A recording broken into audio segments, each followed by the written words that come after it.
오늘 시간에 주시는 살아계신 하나님의 말씀은 구약성경 민수기 14장 6절에서 10절의 말씀입니다. 우리 한 목소리로 합독합니다. 그 땅을 정탐한 자 중 눈의 아들 여호수아와 여분의 아들 갈렙이 자기들의 옷을 찢고 이스라엘 자손의 온 회중에게 말하여 이르되 우리가 두루 다니며 정탐한 땅은 심히 아름다운 땅이라. 여호와께서 우리를 기뻐하시면 우리를 그 땅으로 인도하여 들이시고 그 땅을 우리에게 주시리라. 이는 과연 젖과 꿀이 흐르는 땅이니라. 다만 여호와를 거역하지는 말라. 또 그 땅 백성을 두려워하지 말라. 그들은 우리의 먹이라. 그들의 보호자는 그들에게서 떠났고 여호와는 우리와 함께 하시느니라. 그들을 두려워하지 말라 하나 온 회중이 그들을 돌로 치려 하는데 그때 여호와의 영광이 해막에서 이스라엘 모든 자손에게 나타나시니라. 아멘. 고단하고 힘들었던 430년의 이스라엘의 노예 생활이 끝이 나고 이스라엘 백성은 보무도 담당하게 가나안 땅을 향하게 되었습니다. 얼마나 놀라운 은혜였는지, 얼마나 기적 같은 일이었는지, 정말 그들이 출애굽을 하고 이 홍해를 건너가고 그리고 하나님의 인도하심을 받으며 구름 기둥과 불 기둥과 더불어 가나안을 향하는 그들의 여정은 정말 너무나 신나고 행복한 여정이었을 것입니다. 2년의 시간이 흐르고 그들은 가데스 바네아라고 하는 곳에 이르렀습니다. 이제 그들은 가나안 땅을 향하여 진격만 하면 됩니다. 그들은 정복만 하면 되는 것입니다. 그런데 이상하게도 그들 안에 자신감이 사라지기 시작했습니다. 그들은 뭔가 어떤 구실, 핑계가 필요했습니다. 그래서 그들은 이야기합니다. 우리가 이대로 무모하게 가나안 땅에 들어가지 말고 우리 지파 12지파 중에 대표자를 세워서 그 12명으로 하여금 그 땅을 정탐하게 하고 계획을 세워서 그 땅을 정복하는 것이 좋겠습니다. 여러분, 얼마나 멋진 계획입니까? 인간이라고 하면 당연히 그렇게 해야 하지 않겠습니까? 하나님은 그들의 요구를 허락하셨습니다.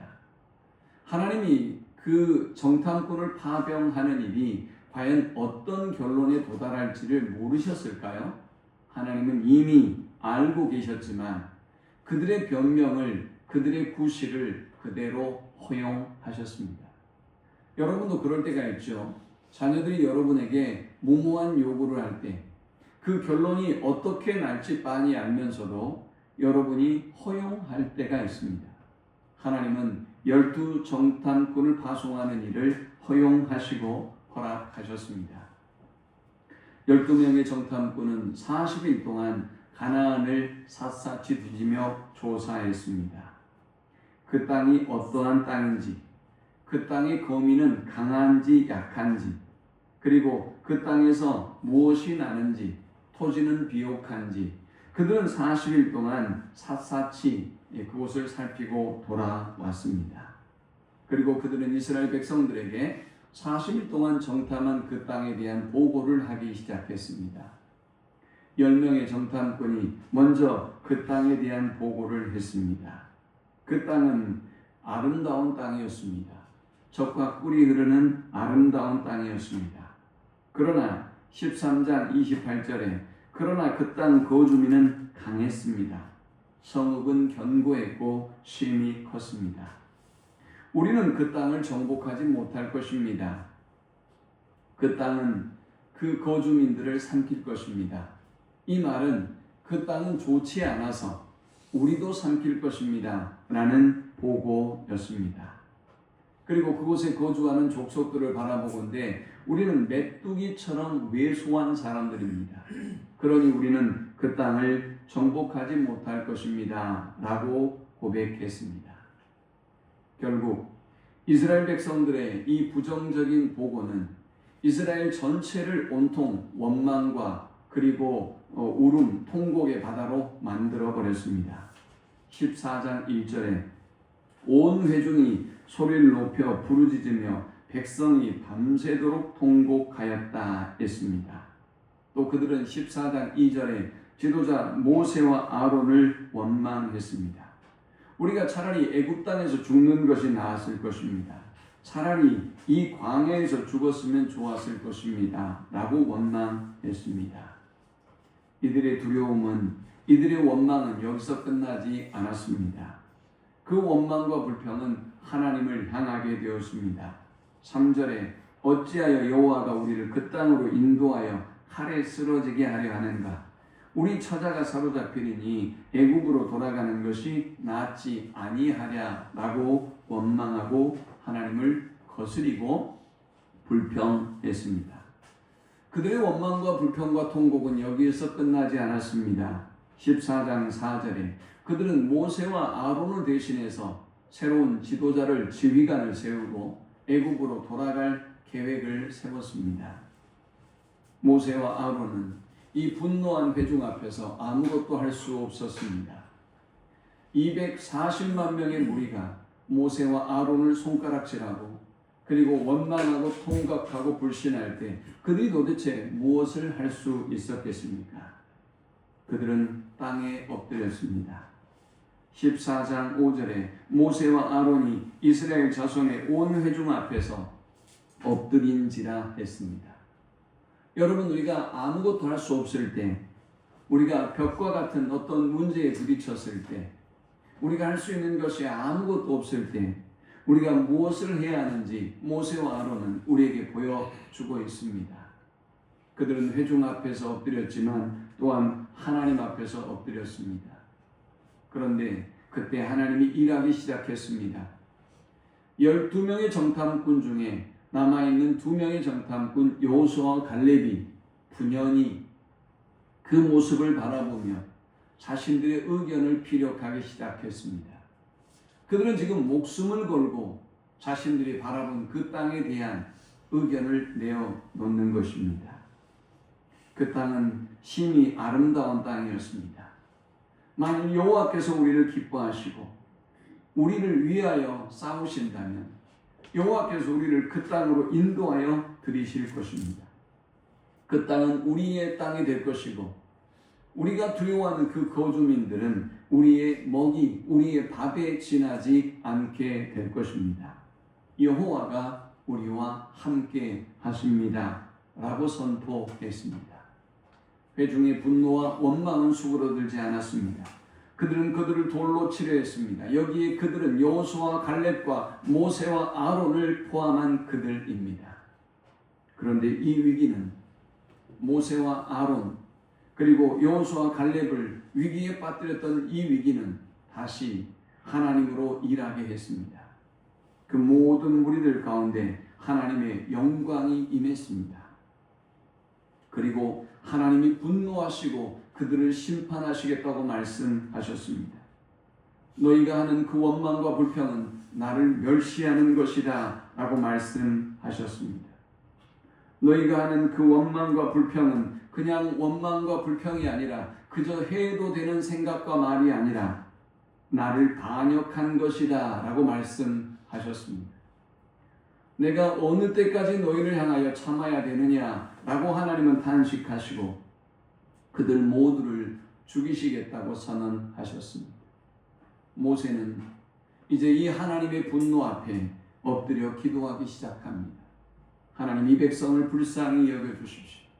이 백성을 그들이 내뱉은 말대로 하나님이 그대로 심판하신다고 말씀하셨는데 너희의 말이 내 귀에 들린 대로 내가 시행하겠다고 심판하겠다고 말씀하셨는데 하나님이 그리 심판하시면 저 믿지 않는 이방의 민족들이 여호와가 무능해서 저 백성이 애굽에서 나오긴 했지만 가나안 땅에 이르지 못했다라고 손가락질할 것입니다.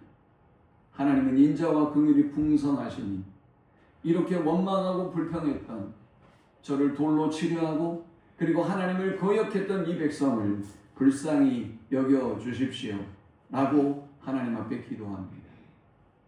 하나님은 모세의 기도를 들으셨습니다. 그리고 민수기 14장 20절은 이렇게 말씀합니다. 여호와께서 이르시되 내가 내 말대로 사하노라. 여러분, 한 사람의 중보의 기도가, 한 사람의 도구의 기도가 얼마나 위대한 힘을 가지고 있는지 우리는 알 수 있습니다. 오늘 부모의 기도가 오늘 성도 한 사람의 기도가 다 죽어갈, 다 심판을 받아야 될 이 민족을 살리고 나라를 살리는 그 능력을 가진 것이 우리는 도고의 기도이며 중보의 기도라는 사실을 보게 됩니다. 여러분이 광장에 나가 떠드는 그 함성보다 한 사람의 기도가 오늘 민족을 살리고 나라를 살리는 것입니다. 오늘 이제 이 본문을 통해서 하나님은 우리가 세상의 문제를 바라보는 관점, 그리고 여러분이 어떤 문제와 상황을 부딪혔을 때 생각하고 판단하는 그 관점이 얼마나 중요한지, 그리고 저와 여러분의 인생에 어떤 영향을 끼치는지를 보여주고 있습니다. 먼저 인간적인 관점으로 하나님을 배제하고 여러분의 인생에서 하나님이라는 단어를 배제한 채, 빠뜨린 채 인간적인 관점으로 우리가 우리의 문제들을 바라보면 어떤 결과에 도달하게 될까요?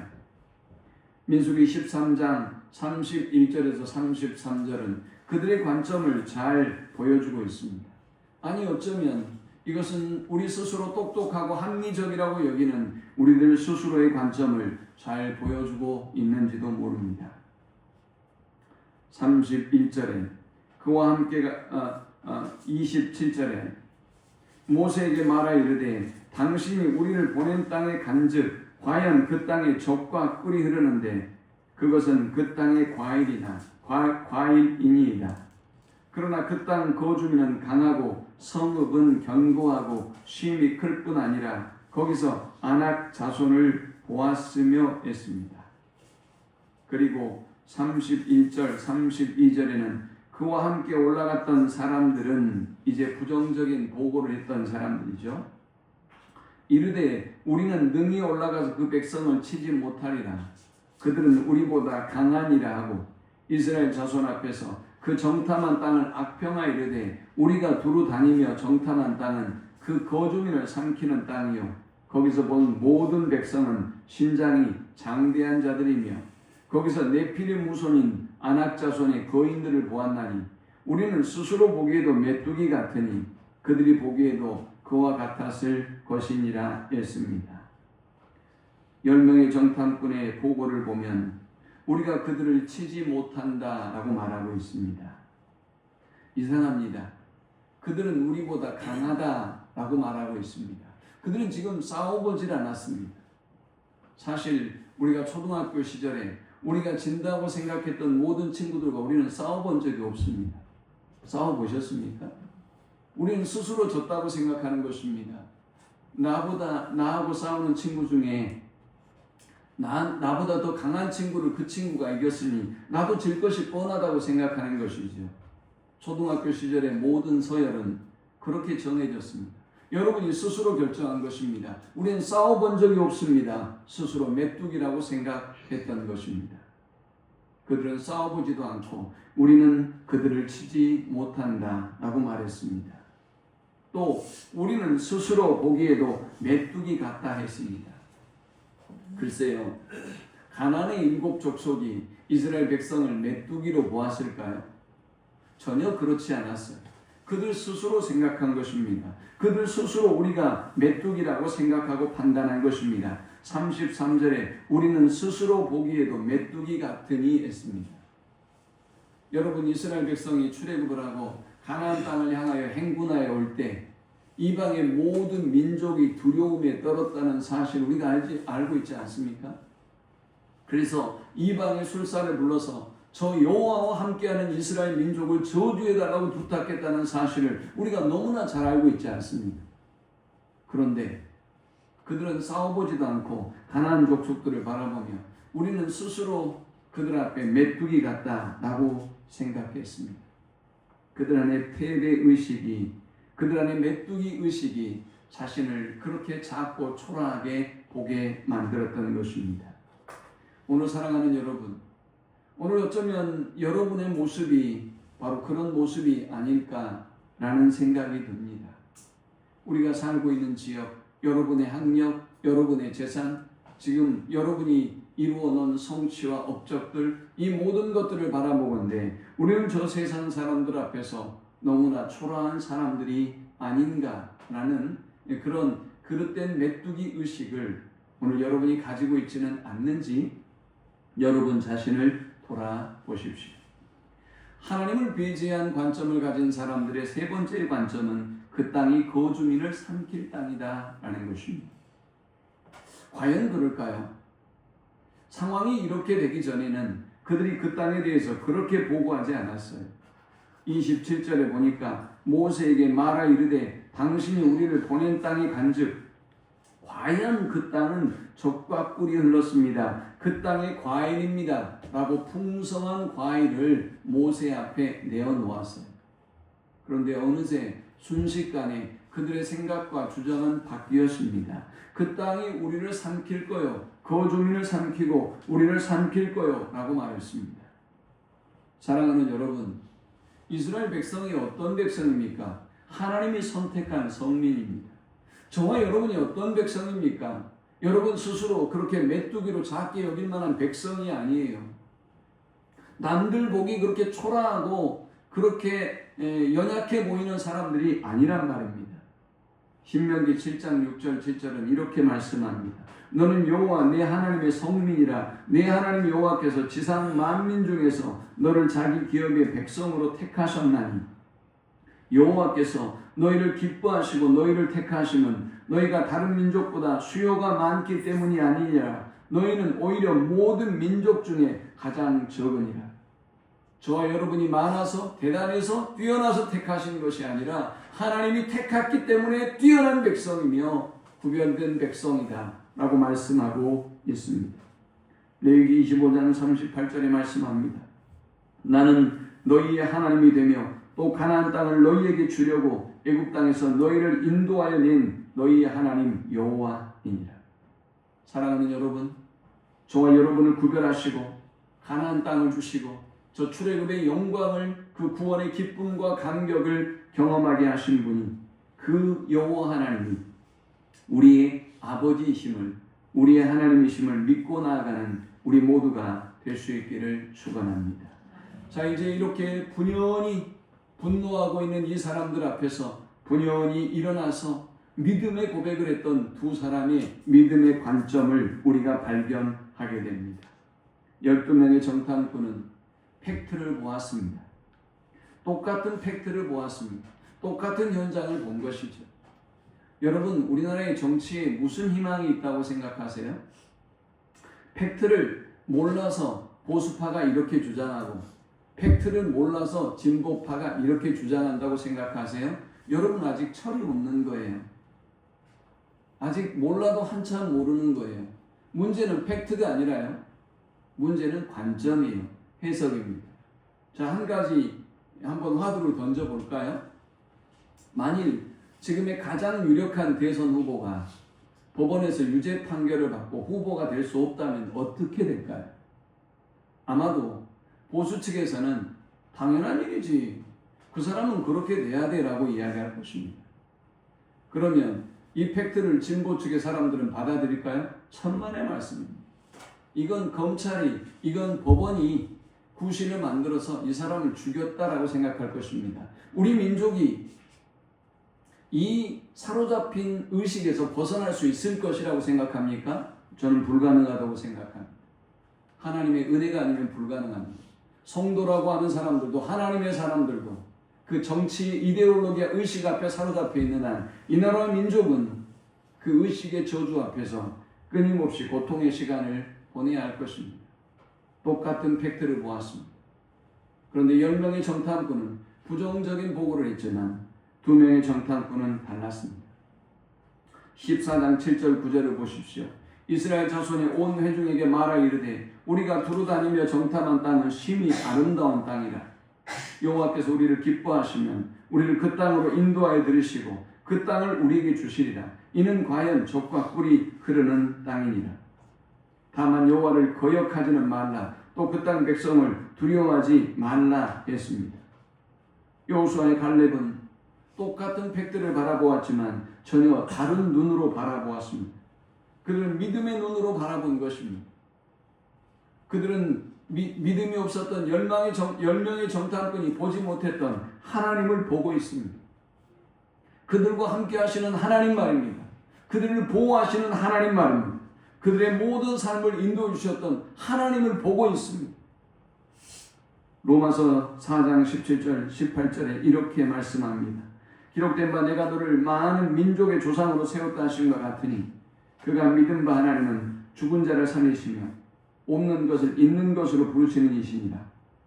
아브라함이 바랄 수 없는 중에 바라고 믿었으니 이는 내 후손이 이 같으리라 하신 말씀대로 많은 민족의 조상이 되게 하려 하시니 우리의 조상, 믿음의 조상 아브라함이 믿음의 조상이 될 수 있었던 것은 바랄 수 없을 때에 바랐기 때문입니다.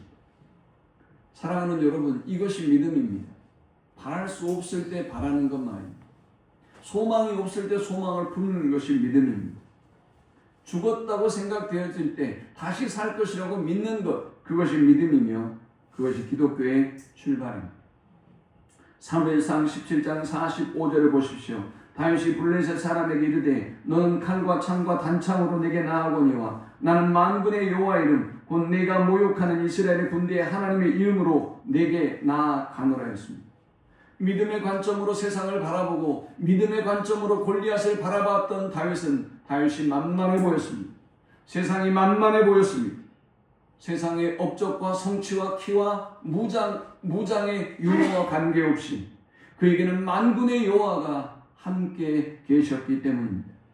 사랑하는 여러분, 저와 여러분의 삶 가운데 만군의 여호와가 함께 하심을 믿고 그 하나님의 관점으로 그 하나님과 동행한다는 그 믿음의 관점으로 세상을 바라보고 문제를 바라보고 승리하는 우리 모두가 될 수 있기를 축원합니다.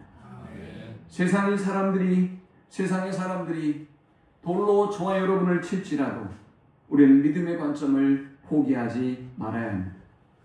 모두가 통곡과 원망으로 모두가 절망에 빠져 있을 그때에도 하나님의 사람들은 결코 그 믿음의 관점을 포기하지 말아야 합니다. 14장 10절을 보십시오. 온 회중이 그들을 돌로 치려 하는데 그때 여호와의 영광이 회막에서 이스라엘 모든 자손에게 나타나시니라 했습니다. 그들이 돌을 들어서 모세와 아론과 여호수아 갈렙을 치려고 할 때 하나님의 영광이 그들 가운데 분연히 임했습니다. 어떻게 되었을까요? 하나님은 그들 모두를 죽이겠다고 말씀하셨습니다. 그리고 말씀하셨습니다. 너희의 그 원망과 탄식의 말이 나의 귀에 들린 대로 내가 시행할 것이다. 모세가 간절히 기도했습니다. 하나님 제발 살려주십시오. 하나님이 모세의 그 간절한 기도를 들으시고 관용과 은혜를 베풀어 주십니다. 좋다. 내가 너희를 지금은 살려주겠노라. 그러나 가나안 땅에는 들어갈 수 없다. 해서 이스라엘의 1세대는 모두 다 광야에서 죽습니다. 여호수아와 갈렙을 제외한 모든 세대가 다 죽고 2세대만 가나안 땅에 들어가게 되었습니다. 사랑하는 여러분, 우리가 세상이 우리를 조롱하고 비웃어도 믿음의 관점, 믿음의 언어를 포기하지 말아야 하는 이유가 바로 여기에 있습니다. 하나님은 분연히 믿음의 사람을 위하여 또 다른 갈렙을 세우시고 하나님은 분연히 믿음의 사람, 고독하고 외로운 그 길을 가고 있는 믿음의 사람을 위하여 그의 영광을 나타내실 것이기 때문입니다. 하나님은 악인들을 반드시 심판하실 것이기 때문에 우리는 분연히 어떤 상황에서도 흔들리지 아니하고 믿음의 관점으로 세상을 바라보고 믿음의 언어로 선포하며 살아가야 하는 것입니다. 자, 그렇다면 우리가 이 믿음의 관점, 이 언어를 포기하지 말아야 될 구체적인 이유가 무엇일까요? 민수기 14장 28절에서 30절에는 우리가 이렇게 믿음의 관점과 믿음의 언어를 포기하지 않아야 될 이유를 설명하고 있습니다. 그들에게 이르기를 여호와의 말씀에 내 삶을 두고 맹세하노라. 너희 말이 내 귀에 들린 대로 내가 너희에게 행하리니 너희 시체가 이 광야에 엎드려질 것이라. 너희 중에서 20세 이상으로서 계수된 자 곧 나를 원망한 자 전부가 여분네 아들 갈렙과 눈의 아들 여호수아 외에는 내가 맹세하여 너희에게 살게 하리라 한 땅에 결단코 들어가지 못하리라 했습니다. 우리가 왜 믿음의 관점, 믿음의 언어를 포기하지 말아야 하는 것일까요? 첫 번째 이유는 하나님이 우리의 모든 말을 듣고 계시기 때문입니다. 여러분, 함부로 원망하고 불평하지 마세요. 함부로 그것이 뚫린 입이라고 여러분이 마음대로 내뱉어도 된다고 생각하지 마세요. 하나님은 그 모든 말을 다 듣고 계십니다. 여호와의 말씀에 내 삶을 두고 맹세하노라 너희 말이 내 귀에 들린 대로 했어요. 하나님이 맹세하신다고 말씀하셨어요. 저와 여러분의 그 말들, 원망과 불평의 말들을 그대로 들린 대로 행하시는데 그 말을 내가 책임지고 맹세하겠다라고 말씀하셨어요. 그러므로 사랑하는 여러분, 하나님이 저와 여러분의 모든 말을 듣고 있다는 것을 기억하고 믿음의 언어, 긍정의 언어, 축복의 언어를 사용하는 우리 모두가 될 수 있기를 축원합니다. 우리가 왜 믿음의 관점, 믿음의 언어를 사용해야 하는 것일까요? 하나님이 그의 귀에 들린 대로 시행하기 때문이에요. 우리가 축복의 언어를 쓰면 축복의 은혜를 우리에게 주시고요.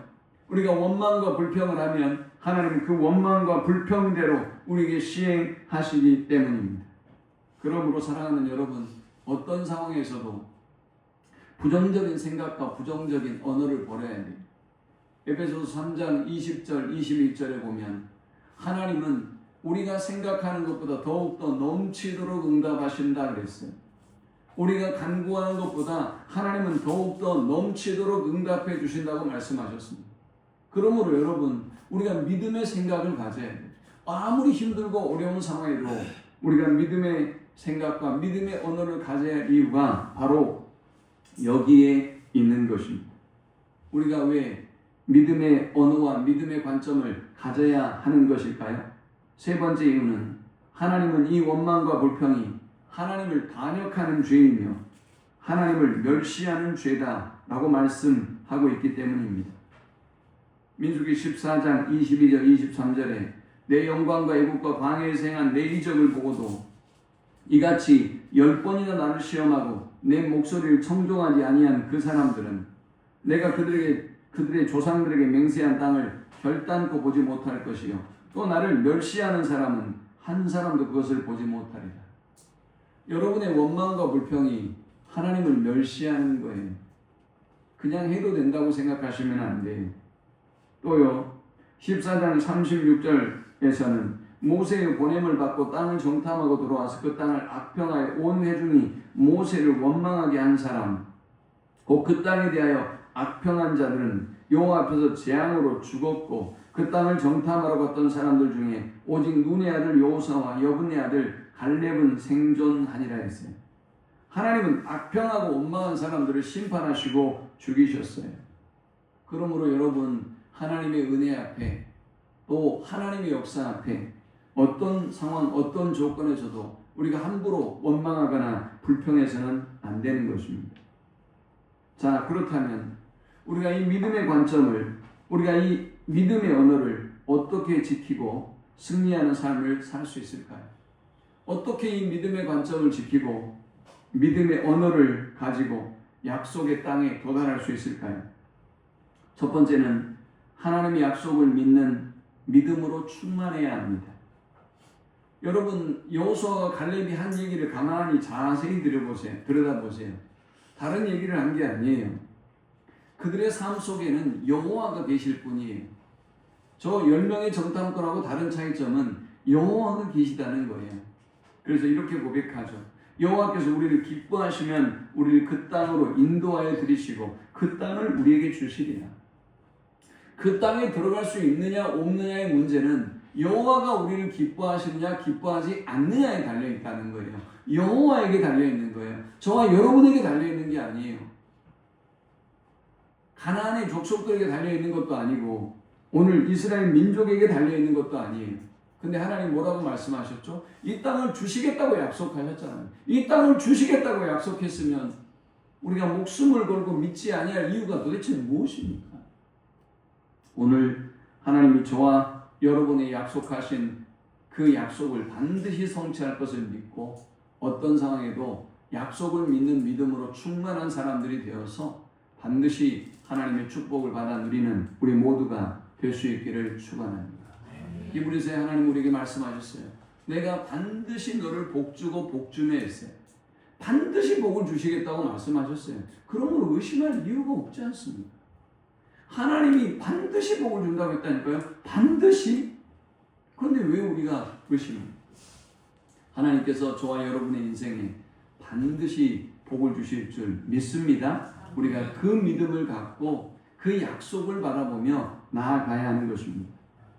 그 약속을 붙잡는 사람은 어둠의 동굴을 통과할 때 그것은 동굴이 아니라 터널이라고 생각하며 가는 것입니다. 고난을 지날 때 이 고난의 끝이 난다고 보는 것입니다. 이 고난이 나를 삼키고 이 고난이 나를 망하게 할 것이 아니라 이 고난을 통과해서 나는 더 큰 하나님의 은혜와 축복을 보게 될 것이다 라는 믿음의 확신을 갖는 것입니다. 여러분, 보이는 것만이 다가 아니에요. 여러분이 보는 지구가 둥글어 보이나요? 그렇지 않죠. 평면이에요. 여러분이 보는 지구는 그냥 평면이라고 해요. 반듯해요. 그냥 저 높은 산에 올라가서 멀리 바라보세요. 그러면 둥그렇게 보일까요? 아니에요. 그저 평면으로 보여요. 저와 여러분이 바라보고 있는 것은 사실과 다르다는 이야기예요. 저와 여러분이 바라보고 있는 눈에 보이는 것만 믿어서는 안 된다는 거예요. 지구는 둥글어요. 둥글다고요. 그런데 왜 여러분의 눈에 보이는 것만 믿고 계십니까? 여러분, 지구는 빠른 속도로 태양을 중심으로 자전과 공전을 계속하고 있어요. 느끼십니까?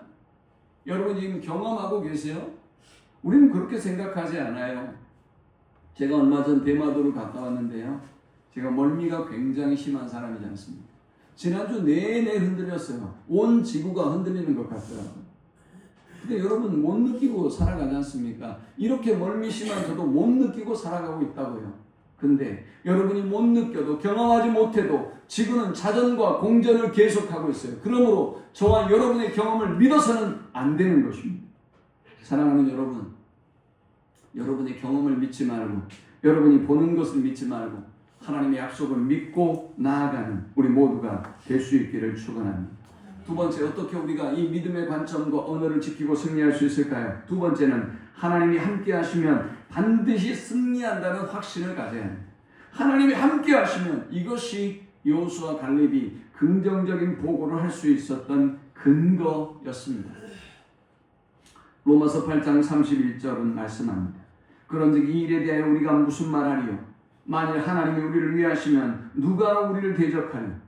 자기 아들을 아끼지 아니하시고 우리 모든 사람을 위하여 내어주신 이가 어찌 그 아들과 함께 모든 것을 우리에게 은사로 주시지 않겠느냐?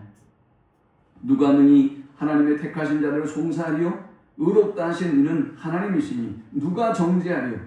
죽으실 뿐 아니라 다시 살아나실 이는 그리스도 예수시니 그는 하나님의 우편에 계신 자요 우리를 위하여 간구하시는 자십니다.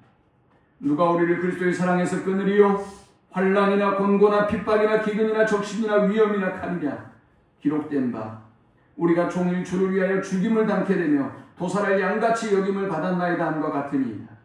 그러나 이 모든 일에 우리를 사랑하신 이로 말미암아 우리가 넉넉히 이기느니라. 내가 확신하노니 사망이나 생명이나 천사들이나 권세자들이나 현재 일이나 장래 일이나 능력이나 높음이나 깊음이나 다른 어떤 피조물이라도 우리를 우리 주 그리스도 예수 안에 있는 하나님의 사랑에서 끊을 수 없으리라.